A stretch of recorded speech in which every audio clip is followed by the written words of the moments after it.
Hi guys, welcome to our YouTube channel Bong views. আমি শিলাজিৎ। আমি সুদীপ্তা। আপনারা যারা এখনো পর্যন্ত আমাদের চ্যানেলটা সাবস্ক্রাইব করেননি তারা প্লিজ এক্ষুনি আমাদের চ্যানেলটা সাবস্ক্রাইব করে যাবেন আর নোটিফিকেশন বেল অন করে নেবেন পরবর্তী ভিডিওগুলোর জন্য নোটিফিকেশন পেতে। আর যারা আমাদের চ্যানেলটা সাবস্ক্রাইব করেছেন তাদেরকে অসংখ্য ধন্যবাদ। আর পছন্দ হলে অবশ্যই ভিডিওগুলোকে লাইকও করবেন। তো আজকে আমরা নিয়ে চলে এসেছি অপরিটি ইসলামিক ভিডিও নিয়ে, যার টাইটেল হচ্ছে যে সাহাবীর সাথে দেখা হয়েছিল দাজ্জালের, এবং চ্যানেল নেম হচ্ছে এটিএন নিউজ। তো চলুন দেখে নিচ্ছি ভিডিওটা।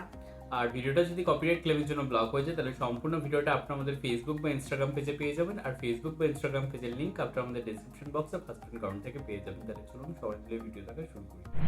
কিয়ামতের আগে পৃথিবীতে আবির্ভূত হবে ইতিহাসের সবচেয়ে বড় ফিতনাকারী দাজ্জাল। তার অবস্থান পৃথিবীতে থাকবে মাত্র 40 দিন। তবে এই অল্প সময়ের মধ্যেই সে মানব জাতিকে ভয়ানক ফিতনার সম্মুখীন করবে। আজ থেকে প্রায় 1400 বছর আগে মহানবী হযরত মুহাম্মদ সাল্লাল্লাহু আলাইহি ওয়াসাল্লাম দাজ্জালের অবস্থান, তার ফিতনা এবং তার পরিচয় সম্পর্কে উম্মতকে সতর্ক করেছেন। এমনকি এক সাহাবী দাজ্জালের সঙ্গে সরাসরি সাক্ষাৎ করেছিলেন বলে হাদিসে উল্লেখ পাওয়া যায়। কিন্তু কোথায় রয়েছে দাজ্জাল, তার অবস্থান নিয়ে কি বলেছেন নবী মুহাম্মদ সাল্লাল্লাহু আলাইহি ওয়াসাল্লাম, বিস্তারিত জানাচ্ছেন আরিফ হাসান। হযরত আদম আলাইহিসসালামকে সৃষ্টি থেকে শুরু করে কিয়ামত পর্যন্ত মানবজাতির জন্য দাজ্জালের চেয়ে বড় ফিতনা আর কিছু নেই। সে এমন অলৌকিক বিষয় দেখাবে যা দেখে মানুষ দিশেহারা হয়ে পড়বে। দাজ্জাল নিজেকে প্রভু ও আল্লাহ হিসেবে দাবি করবে। তার দাবির পক্ষে এমন কিছু প্রমাণ উপস্থাপন করবে সে সম্পর্কে নবী সাল্লাল্লাহু আলাইহি ওয়াসাল্লাম আগে থেকেই সতর্ক করেছেন।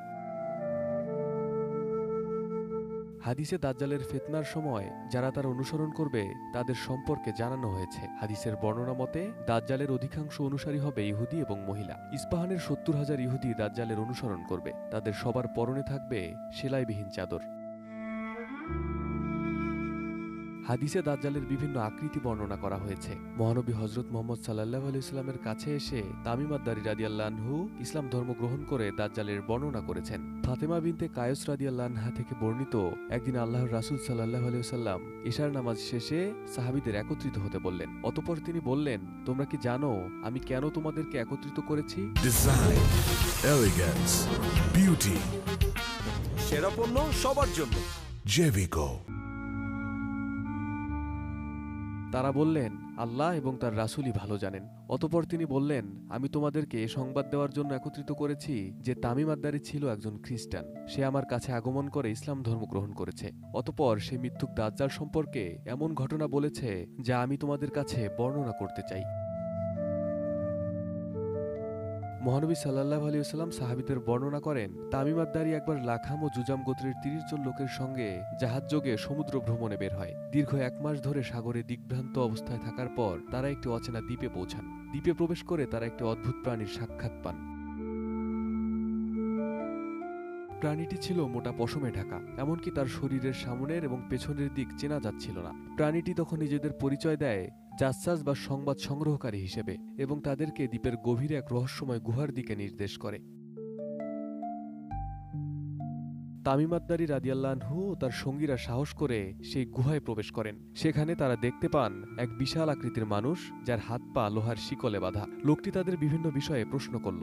প্রথমে তাদের পরিচয় জানতে চাইল। তারা নিজেদের পরিচয় ও সফরের অবস্থা খুলে বলল। অতঃপর দাজ্জাল বলল, তোমরা আমাকে বাইসানের খেজুর বাগানের কথা বলো, তাতে কি এখনো খেজুর ফলে? তারা বলল, হ্যাঁ ফলে। তখন সে বলল, সেদিন বেশি দূরে নয় যেদিন এগুলোতে আর ফল ধরবে না। তারপর সে বলল, তোমরা আমাকে তাবারিয়া সাগরের ব্যাপারে অবগত করো, তাতে কি এখনো পানি আছে? তারা বলল, হ্যাঁ সেখানে প্রচুর পানি আছে। অতঃপর সে বলল, সেদিন বেশি দূরে নয় যখন ওই সাগরে পানি থাকবে না। সে আবার বলল, তোমরা আমাকে জুগারের ঝর্ণার ব্যাপারে অবহিত করো, তাতে পানি আছে কিনা এবং সে এলাকার মানুষ তার পানি দ্বারা চাষাবাদ করে কিনা। তারা বলল, এতে যথেষ্ট পানি আছে এবং সে এলাকার মানুষ এই পানি দিয়ে চাষাবাদও করে। সে আবার বলল, তোমরা আমাকে উম্মীদের নবীর ব্যাপারে বলো, তিনি এখন কি করছেন? তারা বলল, তিনি হিজরত করে মক্কা থেকে মদিনায় চলে এসেছেন। সে জিজ্ঞেস করল, আরবের মানুষ তার সঙ্গে যুদ্ধ করেছে কি? তারা বলল, হ্যাঁ করেছে। সে বলল, তিনি তাদের সঙ্গে কি আচরণ করেছেন? তারা বলল, তিনি আরবের পার্শ্ববর্তী এলাকায় জয়ী হয়েছেন এবং তারা আনুগত্য স্বীকার করে নিয়েছেন। এই কথা শুনে দাজ্জাল বলে, তারা আনুগত্য করাই তাদের জন্য মঙ্গলজনক।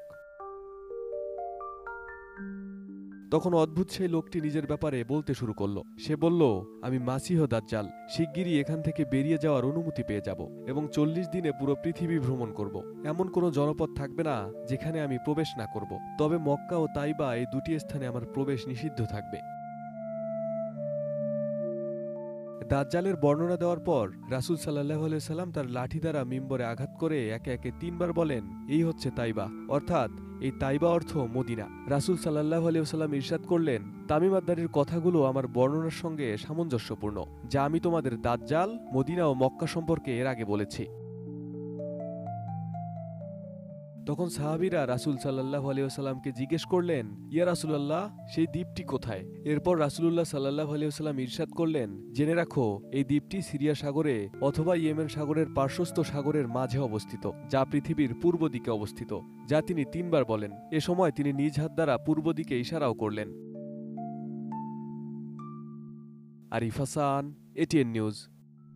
তো এটা সম্পূর্ণই দাজ্জাল নিয়েছিল এবং দাজ্জাল নিয়ে কিন্তু আমরা এর আগেও ভিডিও করেছি এবং তিনি যে একজন মানে শয়তান ব্যক্তি বা মানে ইসলামের তিনি একজন শয়তান, সেই হিসাবেই আর কি আমরা তার পরিচিতি পেয়েছি। এবং মানে এরকম আমরা জেনেছি যে যখন পৃথিবী ধ্বংসের পথে বা মানব সভ্যতা ধ্বংসের পথে বা হচ্ছে কেয়ামতের দিন এগিয়ে আসে, তখন হচ্ছে দাজ্জালের আবির্ভাব হবে এবং সেই সময় জল শুকিয়ে যাবে, গাছে ফল হবে না, মানে যত ধরনের হচ্ছে ধ্বংসলীলা বা খারাপ কাজ সেগুলো আর কি হবে। তো এইরকমই আর কি বিষয়বস্তু এবং এই ভিডিওতেও আমরা মোটামুটি সেটারই একটা আভাস পেলাম। এবং এই দাজ্জালের অবস্থান পৃথিবীর পূর্ব দিকে হবে এবং সমগ্র পৃথিবী ঘুরে ফেলার পরেও আর কি এই দাজ্জাল মক্কা এবং মদিনা, যেটা হচ্ছে ইসলাম ধর্মের দুটো পবিত্র যে তীর্থস্থান পরপর, তো সেইখানে সে প্রবেশ করতে পারবে না, কিন্তু সে সমগ্র পৃথিবীতে আর কি বিরাজ করবে। তো যাই হোক, এই হচ্ছে বিষয়বস্তু।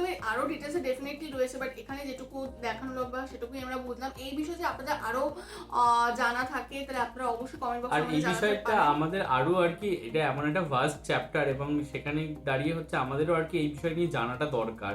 এবং এই দাজ্জাল টপিকটা হচ্ছে এত নিজে আর কি বড়, তো সেক্ষেত্রে এই সম্পূর্ণ এইটুকু ভিডিও দেখে মন্তব্য করাটা আর কি যায় না। তো এর জন্য এর ব্যাপারে অনেকটা জানতে হবে এবং আমরা পূর্বে আর কি অনেক ভিডিও দেখেছি এবং এটাও দেখলাম, but complete I think information এখানে নেই। তো সেটা আপনারা অবশ্যই জানাবেন। একদমই তাই।